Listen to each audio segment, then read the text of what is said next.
İkinci bölüm. Ürümçi mehmonxonasining 2 qavat 39 nomerlik uyida turayotganimizga 2 hafta bo'ldi. G'arbiy Shimol Millatlar institutining til adabiyot, temir yo'l, siyosiy qonun, mol doktorlik, san'at kasblarini tugatib, har qaysi idoralarga xizmatga o'rlashgan tonish bilishlar o'tir maktabdagi saboqdoshlarimdan O'zbekiston, Qozog'iston va Moskva, Leningraddagi oliy o'qish yurtlarini, mamlakat ichidagi har qaysi oliy o'qish o'rinlarini tugatgan do'stlarim til, tarix, adabiyot va tarjimonlik ishlari bilan shug'ullanayotgan sabdoshlarim, ondan qolsa mening yurtdoshlarim, go'zal ayning tuqqanlari kelib ketib turadi. Bo'libmi Danjov shu ikkimizning Uyg'ur tarixi va Uyg'ur adabiyot tarixi to'g'risida so'zlagan leksiyalarimizdan keyin mehmonlar texim ko'paydi. Ular bizni uylariga chaqiradi. Har kuni yarim kechagacha mehmon bo'lardik. Bu kutishlar bizni xush qildi. Bo'libmi mening oila ishim bilan kelgan ko'ngilsizliklarni vaqtincha bo'lsa-mu unutildirdi. Yomon bo'ldi, dedim men bir kuni saharligi Danjovshuga. Kunlar bekor ketyotdi. Kunduzdagi vaqt suhbat parang, oqshomgi vaqt o'ltirish bilan tugayotdi. Kitob ko'rishga zotli vaqt yo'q. Biror oy damining, qarang, chiroyingizga qon yugurib, ko'zlaringiz nurlanib qoldi. Qashqarga borganda planliq ish qilayli, berish kelishni azaytib, kitob o'qishga jiqroq vaqt chiqarayli. Ha rost, siz g'uljiga berib kelishni aytayotdingiz. Qandoq berib kelamsiz? Shundoq qilay, sizmi bilib bering, dedim necha kundan beri ko'nmay kelayotgan Javshuni ko'ndirishga tirishib. U yerdami kitob olg'ili bo'ladi. Yo'q, siz berib keling. Siz kelguncha men Shinjang muzeyida ishlab turay. Ko'chirib olishga ruxsat qildi ekan. Bir qism nihoyat yaxshi materiallar bor ekan. Ishik qildi. Uyga Osman kirib keldi-da, qaqoqlab kulib turib chaqchaq qildi. Uvanglardan bosdimmi? Toza olg'ur mashkim ekanman.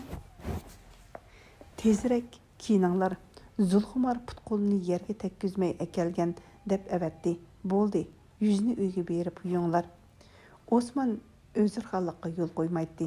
Danjov shu tuzat qilib yiqib edi. Osmanning kulkidan nurlanib turadigan ko'zlari birdan alaydi. Enchik qoshlari yemirilib, ko'kish lablar midirlab ichildi va muning so'zlari ochiq qorlash etilib chiqdi. Nima deydigandi? Muni odam putingizdan so'rab, pay etkizib ilib borman. Atdiganda nimanchila? Dedim men onun qo'yiq soqolliq enkini turtib turib qo'yib. Akşam 12gacha aram bermeding. Qog'i tezak cho'qmoshda yana nima katta katang.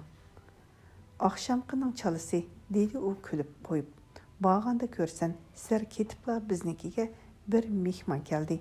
Kechacha seni bilan ko'rishga taqozo bormasang, opla deb qolsin. Akşam qaltis ko'nglashdik, dedi Danjovshu.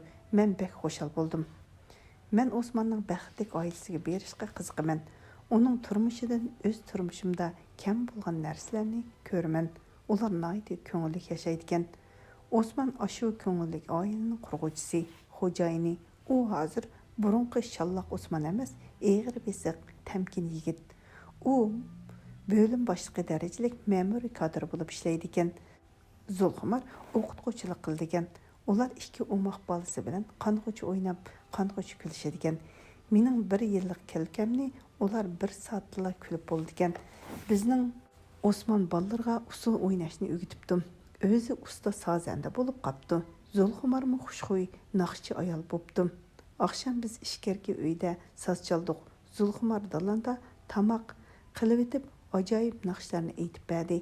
U ishkerga naqshi aytib kiradi-da, ba'zida odamni kuldiradigan gaplarni qilib qo'yib, usul bilan chiqib ketadi. Uning do'lqinib turadigan sog'ish chochlari avvalgideklar ko'rkam va yarshimliq edi.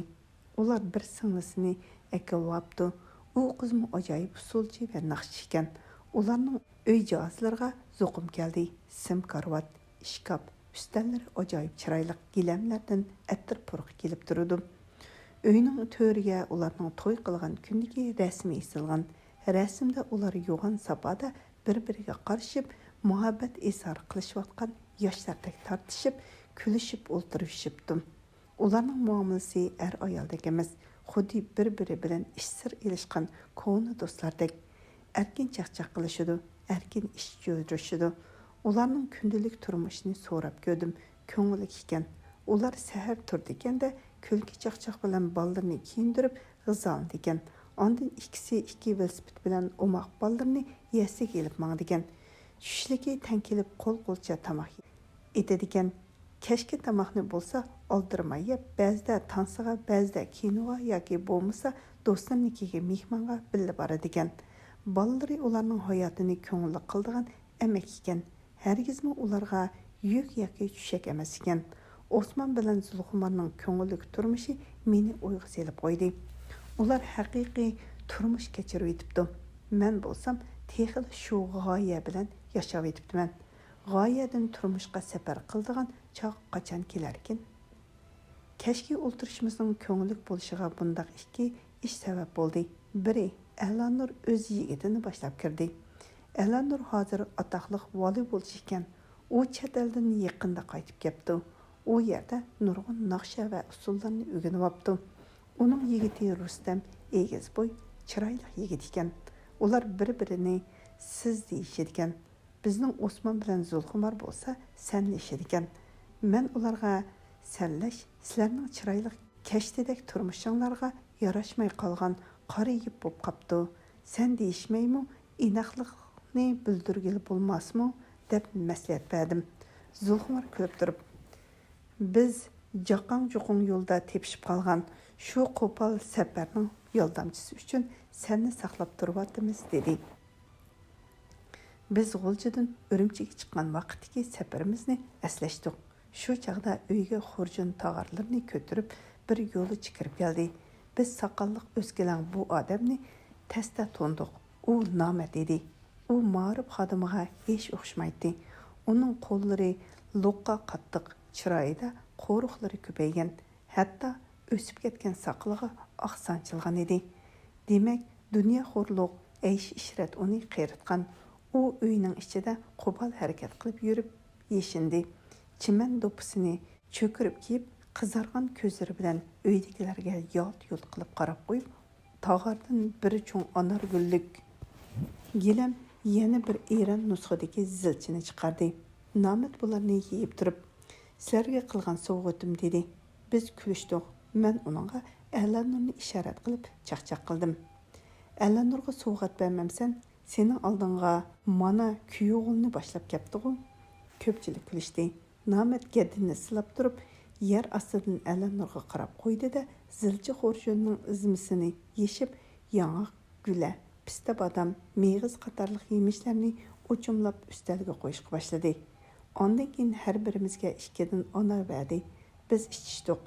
Qiziq paranglarga tushdik. Elanning chet el to'g'risidagi, Nomadning har xil savdogar, kazoblar to'g'risidagi hikoyalari bizni kuldirdi. Men qong'icha kulib oldim. Mening rozi bo'lgan yana bir yerim Osmonmi, Zulxumarmi meni bir qitim olim, do'stim degandek atalmalar bilan atamadi. Mening ilmiy dokladimni ular manglagan, lekin birer qitimmi tilga olmadi. Men ularning bu ishidan nihoyat xushal bo'ldim. Danjov shu qaytar chaqda menga ular yaxshi er-xotinlar ekan, axloqli yoshlar ekan dedi. Men uningga e'tiroz bildirdim. Ularning hayotida bir cho'ng nuqson bor. Ular kitob o'qib, ilm tahsil qilishni yodidan chiqarishgan. Yoshlik ajoyib chog'. Sizdan behisob jiq xo'shallik talab qiladi, lekin yoshlikning talabiga so'g'uq muomala qilishga to'g'ri keldi. Xo'shallikni hayotning ko'z va qish faslariga qoldirishni o'ylagan edim. Yoshlik davridagi talbiga eg'ir va ko'ngilsiz emgak bilan javob berishni bilish kerak. Danjov shu kulib qo'ydi va mening murabni quchoqlab turib, siz dematliklar nimani havas qiladi? Ular ma'nilik yashash uchun hayotdan nurg'un go'zal narsalarni talab qiladi. Siz bo'lsangiz aksincha jaboliq va boshqalarga zerikishlik bo'lgan ishlardan lazzat topa olasiz. Yuqorqilar mushu uyda bo'lgan ishlar va ta'sirotlar. Biz tunugun kechsi yaxshi təsərat bilan qaytqan bu uyning bo'sug'isiga buguni yana keldik. Men ularning bolalarning ismini atab oshxona tarafga burilib edim. Osman mening miramdan tutib oldi. Nomahram bor. Chalvoqmay saroyga. Biz o'ltirgandan keyin Osman qattiq yo'tilib qo'ydi. Shu chaqda tapsida Zulqumar paydo bo'ldi. Uning do'lqinliq chochlari paqiraydi. Xushxuy lavlarda yo'g'on, hayyar, qo'y ko'zlarda odatdan tashqari bir xo'shallik va hayajon jilva qilib turardi. U biz bilan tezla tinchlik so'rish bo'lib, keyniga burildi-da qaqaqlab kulib, "Ko'zinglarni yumib turinglar, bular quchoqlashib olsin" dedi. Shu chaqda tapsida go'zalay paydo bo'ldi. Men xuddi toksimi tutib olgandek silkindim-da ixtiyorsiz o'rnimdan turib ketdim. U rostla go'zal edi. Uning chiroyli yuzi 15 kunlik oydek to'lgan, menga birla tikilib ondan yerga qaragan, sürme sürgandek go'zal va sirliq ko'zlari burunqidan yo'g'ingan, nurlangandek bilindi. Nippiz oluvchidek qizil lablari g'ilpal titridi-da bo'zardi. Uning badaniga chin kelgan oq ko'ktisini ko'tirib turgan o'ng ko'ksi sehi ana ekanligidan derak berib turadi. Sol ko'ksiga mahkam esilib olgan oppoq paxlan buvoq birinchi minutda menga qarab kuldi va qisqa yang oq ipak ko'nglikining yengidan chiqib turgan bo'g'im qo'llarini havoda o'ynatib bizga talpindi. Bu mening o'g'lim edi. Bu mening kechayu kunduz xiyolimdan ketmagan ayolim bilan o'g'lim edi.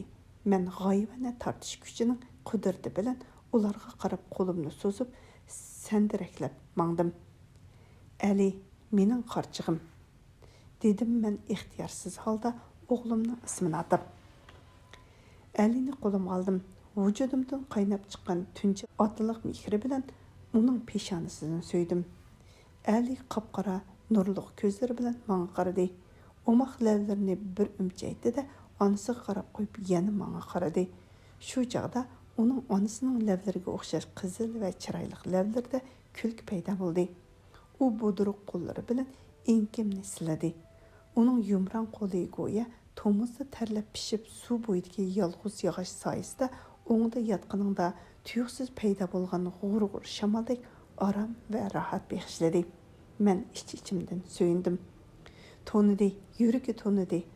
Onam, dedi hayajonlangan Zulqumar, onalik mehrini yo'shira olmay. U birdilla menga qaradi-da, kulgi bilan chaqchaq qilishga boshladi. Balangiz bo'lsa bo'ldi ekanda, vey texi, go'zalchu, elingizni mushinchilik qilgan onasichu. Qani biz qaramaymiz, yaqin turib ko'rishib olinglar, deb Osmonmu sho'xliq bilan beshimni go'zallarga qartib bitardi. Mening jaynikim go'zallarning yetilgan ko'ksiga tegib ketdi. Badnimga o't tutashqandek silkinib uningga qaradim. Go'zallar tamdak tatirib, levini tishlab yerga qarab turardi. Men 1961-yili 7-oyda ayrilib ketgandan beri har kuni o'ylagan ayolimni qanday so'z bilan kutib olishimni bilmay duduqladim. Dadam, opamlar dedi, tinchlikmi? Tinch. U titrak ovoz bilan oralla shuni dedi va liqni ichiga yutverdi. Bir soatdan keyin uyda ayol ikkimiz yolg'iz qoldik. Ali uzun quyuq kirpiklarini bir-biriga juplab uxlamoqda. Uning tiniqi anglanmoqda. Derasidagi gullar orasida kumushdek qanotini pildirlatib, parvona tipartab birilmoqda. Nadindir bir yerdan mungluq Uyg'ur ohangi anglanmoqda. Biz untinsiz o'ltirmiz. Mening Urumchiga kelganimni qanday bildingiz? Dedim uzoq jimliqdan keyin. Odila telegram berdi, dedi u chechini bekardila chuvib tarib etib. Uning barmoqlarining titrab atqanini ko'rib qoldim-da, ixtiyorsiz holda uningga yaqinlashdim. Yaqin kelmang, bekor uyni tashlab chiqib ketaman, dedi u chachirab kayniga sho'xshib. Nima bo'ldingiz? Mushundaq. Men sizni har kuni o'ylab yurdim, demoqchidim, lekin uning o'rniga so'zimni yutkidim. Men sizni akalgili yig'ilchiga mangay deb turatdim. Rahmat. U ta'tir qaradi. Uning o'zini mag'rur tutishi menga beparvo muomala qilishlarining yosalma ekanligini, Uning yasalma mag'rurligining tagida til bilan aytib tushuntirgili bo'lmaydigan ruhiy azob yo'shirganligini sezdimda, uning ruhiga ta'sir qilish uchun uxlayotgan o'g'limning yeniga qiyaydim va bolaning yumshoq, issiq süt purug'i kelib turgan mangziga levimni tekkizdim. O'g'lim yuragimning parisi. Birdilla Güzelayning yig'layotganini anglandi. Men karvatdan uningga qarab mangdim. Yaqin kelmang, dedi u kayniga burilib va ko'z yoshi bilan ho'l bo'lgan yuzini nepis yoqliqi bilan surtib etib, "Endi u bolani so'ymang. Bekor o'zingizga azob tepib olsiz." "Nima deganingiz bu?" "Bilamsiz, men opam bilan birga keldim. Lanjoga mangdiq. Uy jabduqlarimni elib qaytaman. Sizdan iltimos qilaman. Nikohdan ajrashishga tortishmay qo'shiling." Kanimga bir narsa turib qolgandek bo'ldi. Men bundaq gaplarni kutmagan edim. Qanchalik jimjit o'ltirganimni bilmayman.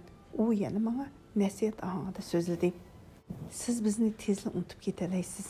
Xat yozmag'ingiz, bola 5,5 oylik bo'lguncha holimdan xabar olmaganligingiz, yana meningdan gumonlanganingiz. Men bularni ko'nglimdan chiqarib etaman. Biroq menga yana shu ota-ona mehribon ekan. Ular Soyuzga ketmoqchi. Men ulardan ayrilib qola olmayman." Ota-onasidan ayrilib yo'ldoshi bilan turayotganlar yolg'iz sizlar emas-ku? Bizning oramizdagi er-ayollik munosabat. Men buni e'tirof qilmayman, dedi u gapini bo'lib va yerga qarab turib buni gapni qo'shib qo'ydi.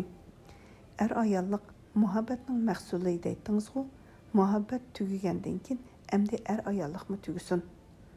O'g'limizchu, umu muhabbatning mahsuli-ku? Shuning uchun ali baxtsiz, dedi u bolaning yuzini yepib etib, "Ya otasiz, ya onasiz cho'ng bo'ldi shu." "Yana o'ylaning," dedim men peshonamdagi ta'rimni ko'zimdan sirg'ib chiqayotgan yeshimni surtib etib. "Men uni ota-onasi bor, baxtli bola qilishni xohlayman." Men jiq o'yladim. Endi o'ylaydigan yer qolmadi. "Sizmi yetim cho'ng bo'psiz. Mana hozir baxtli odam bo'lsiz. Bolaga tortsangiz mayli, bolani mı beray? Siz xeyli mard yigit-ku, nemishqa meningda yo'q narsani meningdan talab qilasiz? Bu gapingiz yolg'on," dedim darhol. "Men sizdan muhabbat talab qilman. Bu sizda bor.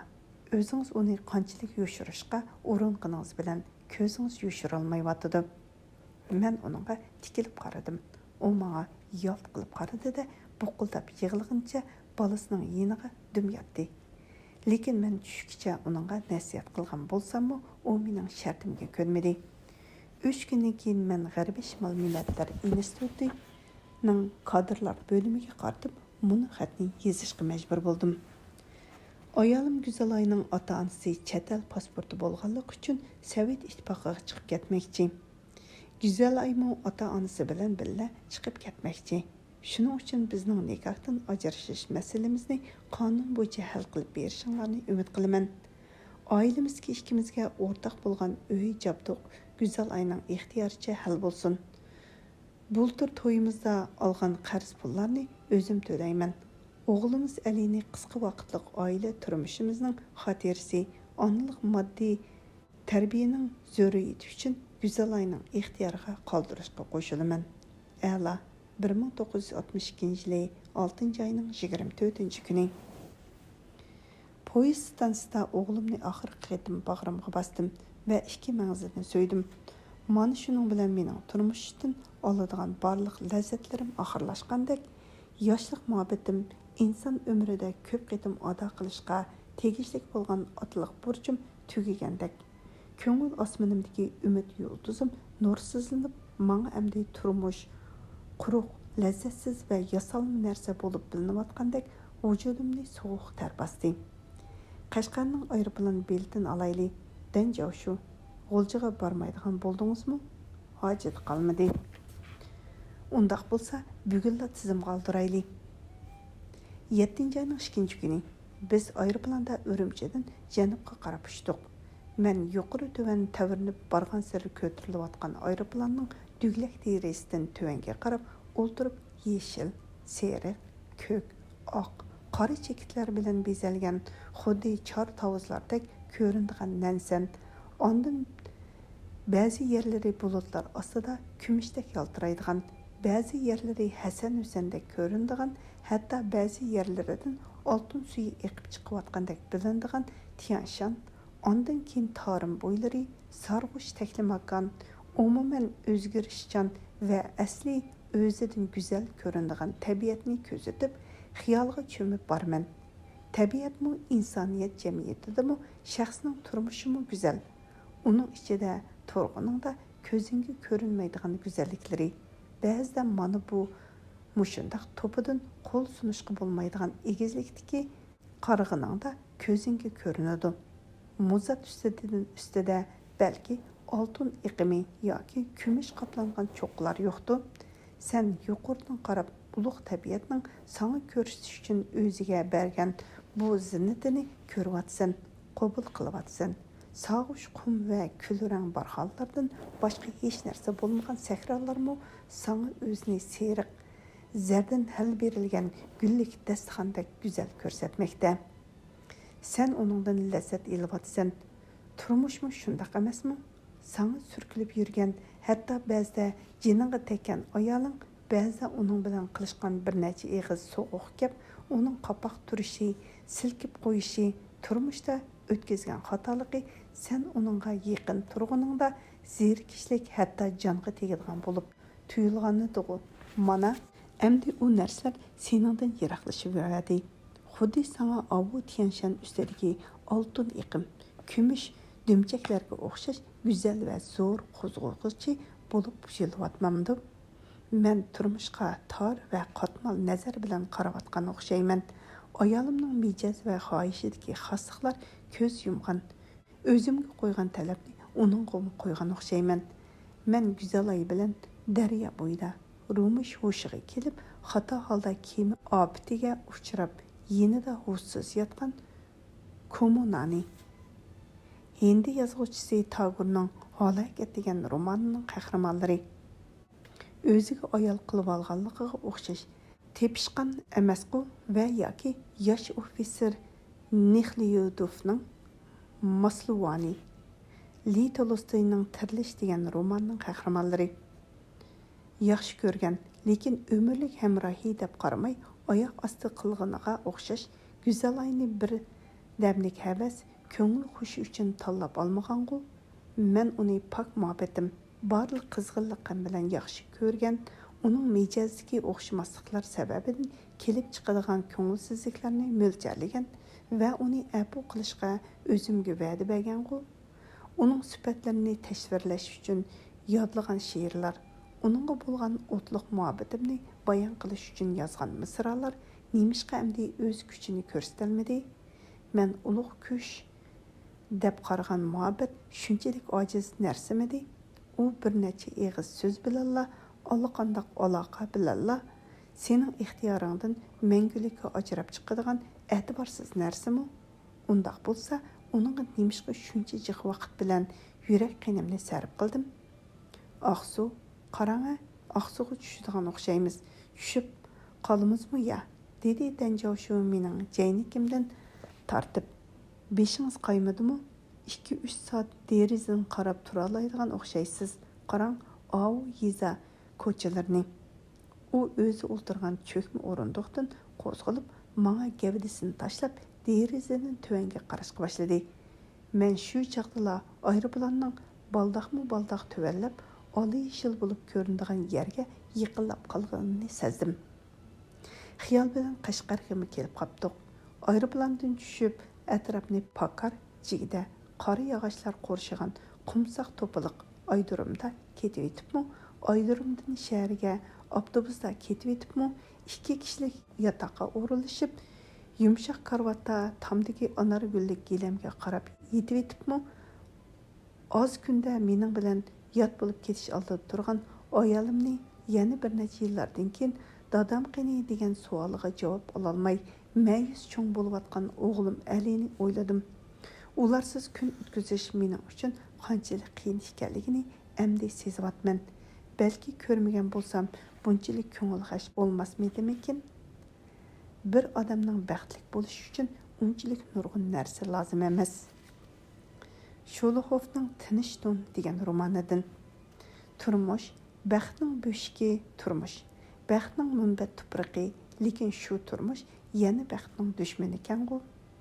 Aşıq buluş, toy qilish, balliq buluş, turmuşning bizga taqdim qilgan meyveleri. Bu meyve aşu böşükdə çoğ bo'lgan, aşu münbət tupraqda voyaga yetgan araziliq ayrilish muchu. İnsanni bizar qilgan bu atalg'ularni insonga aşu turmuş taqdim qiladi-ku. Demak, sen turmuşning birli soğusu bilan baxtlik, yana bir soğusu bilan baxtsiz. Qadamingni to'g'ri bossang, turmush seni mukofotlaydi, xato bossang jazolaydi. Men nimani xato qildim? Hoshimning gapicha, muhabbat g'oyaning dushmanimi? Majurunning so'zicha, xatoliqim chiroyliqni tanlaganimdimi? Men bugun azoblanayotgan ekanman. Demak, turmushda o'zim sezmagan holda xato qadam bosganman. Bu xato qadamning izini turmushimdan o'chirib etishga, o'tgan ishlarni tamoman unutib ketishga bo'lmasmikin? Azobdan qutulish uchun unutish kerak. Menga xo'shallik, ko'ngil ozodligi, jushqinlik kerak. Bu narsalar bo'lmasa, men ishimda oqsayman. Mevsiz daraxtga o'xshab qolaman. Men o'zimga tasalli berishga boshladim. O'zingni yo'qotma. Hayotingda bunday ko'ngilsizliklar bir emas, bir necha qatim yuz bersimi, uning uchun jiningni upuratma. Sen xo'shallikni, baxtni talay peshonangdan emas, emgak taringdan izla. Mevlik daraxt bo'l. Mevlik daraxtning shoxlari ko'p sunudi, sababi kishilar uningga ko'proq tosh otadi. Kalila va Dimnadin. Danjavshu uxlab qoldi. Men ko'ngil ozodligi izlab Qashqar shahrining markaziy ko'chasiga qarab bordim. Heytgoh, Kangri maydon va kun chiqishga qaragan naqshlik sharq bosunda yasalgan peshtaxliq. Üstü gumbazlik xonqa mihrabi. Uning ikki qanotidagi supa u yerda va masjid hovlisida yukinib o'tirishgan mo'ysipitlar. Bomba saqal, o'shki saqal, kak saqal, och saqal, qirqim saqal, ishqilib har xil saqallar. Necha yuzlagan mo'ysipitning saqalimi necha yuz xil. Bu xiyollarga atalg'u kamlik qiladi. Lekin bu saqallarning birli o'rtaqligi bor. Ya'ni bu saqallarning qorisidan eqi to'la. Ba'zilari tumoq, ba'zilari to'ruq otning balisidek kulrang, ba'zilari nasivaldimi yoki qiyirliqdimi sarg'ayib ketgan. Ba'zilari qizg'ush oq, ba'zilari orlab tum qora. Bu mo'ysipitlarning ba'zilari 20-30 yildan beri boshqa hech ish qilmay shu yerda o'ltirganlar ekan. Ba'zilari bo'lsa kelib ketib turadi ekan. Ular tushligi belidagi zag'risini yoki mayliq to'qichini bir chaynak choy bilan yeb oldi ekan. Topqanlari o'zim, meg'iz yoki ozroq novat qo'shimcha qildi ekanda g'oyibona umidga ko'ngillarida talpinib o'ltirdi ekan. Ularning ba'zilarining qo'lida tasvir, ba'zilarining oldida kitobi bor. Ba'zilari oppoq qoshlari ostidagi orallab pildirlab qolgan ko'zlarini mahkam yumib olib, qo'rilib ketgan yuzdagi chisiz eg'izini midirlatib bir nimlarni o'qiydi.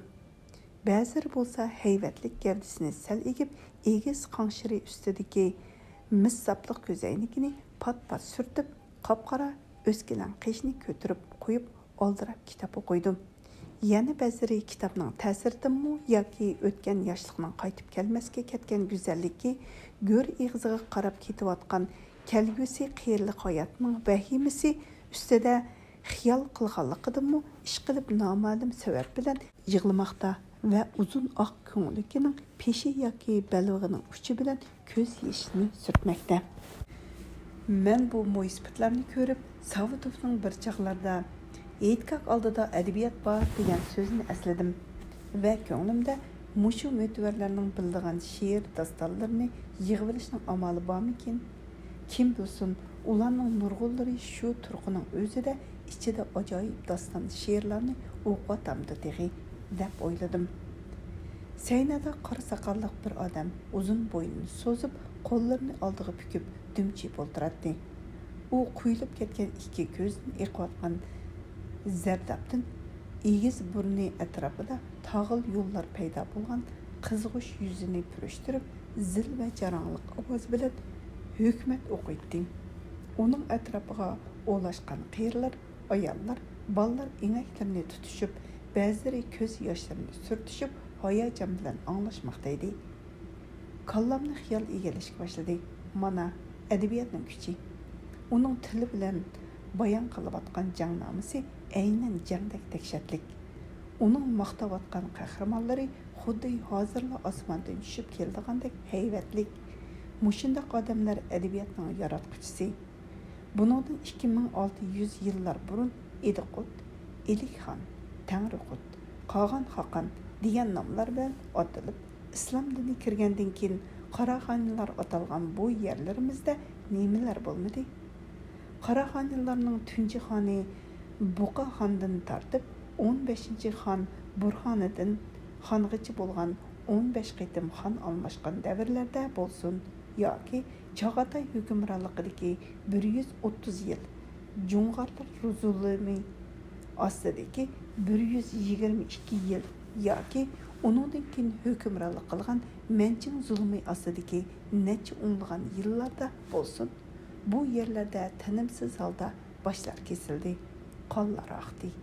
2600 necha yildan beri kesilgan boshlarni yig'sa, so'ngaklardan tog' paydo bo'ladi.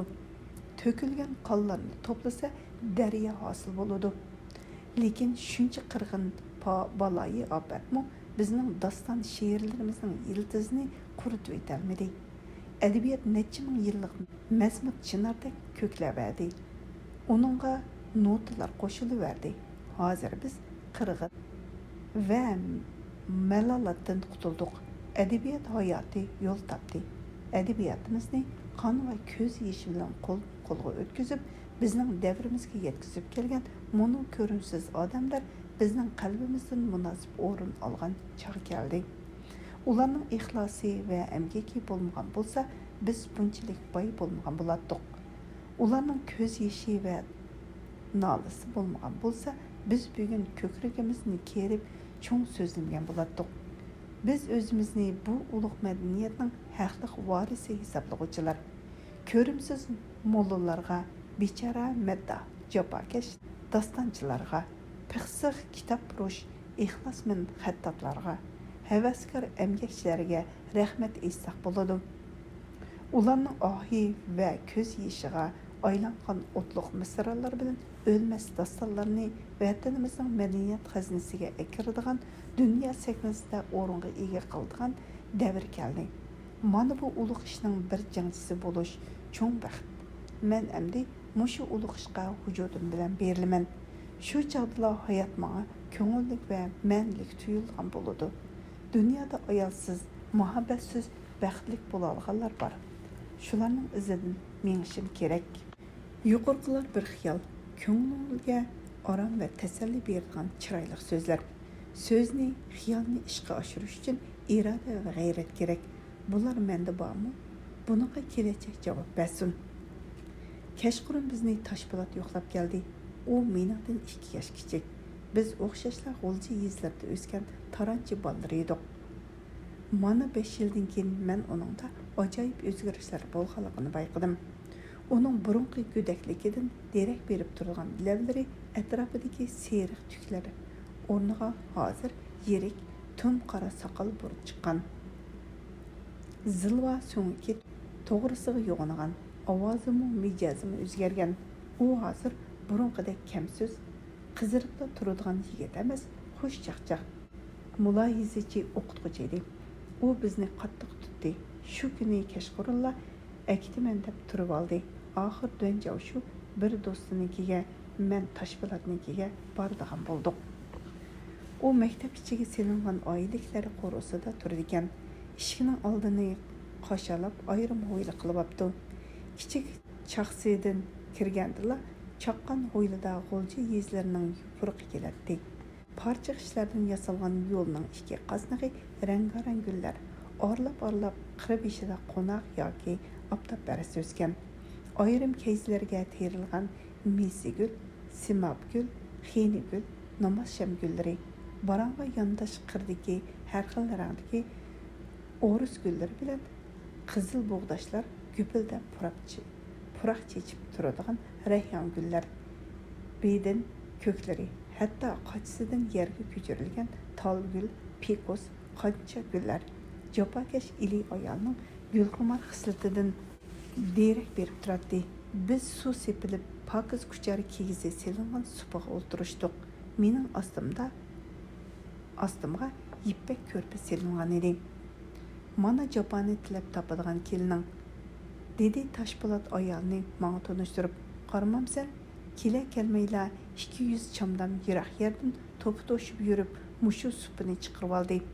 Mavu barangidagi bo'g'ma qapoq manta kavlarning sangilishib ketganlarini demamsan. Og'izi ichildig'u mayoqning amdi, dedi yosh cho'kan qishidagi qiniq o'smini bayatdan belaklari bilan to'sib, nomusdan qizirib turgan yeridan yerga qarab pichirlab. Men uningga qaradim. Chekim gullik chitdan tikilgan, uzun yanglik ko'nglik etigidan g'ilpal ko'rinib turgan küçük tishi jiyaklik qizil ish ko'nglik, uzun paypoq, paka boshliq to'play kiygan, yilim chepilib, o'ttirsidan ikkiga ayrilgan yaltiroq sochlarini bostirib, orqasini sal ko'tarib, holirang ipek yog'liq tangan bu yezi qizi menga uzundan beri ko'rmagan yezamni eslatdi.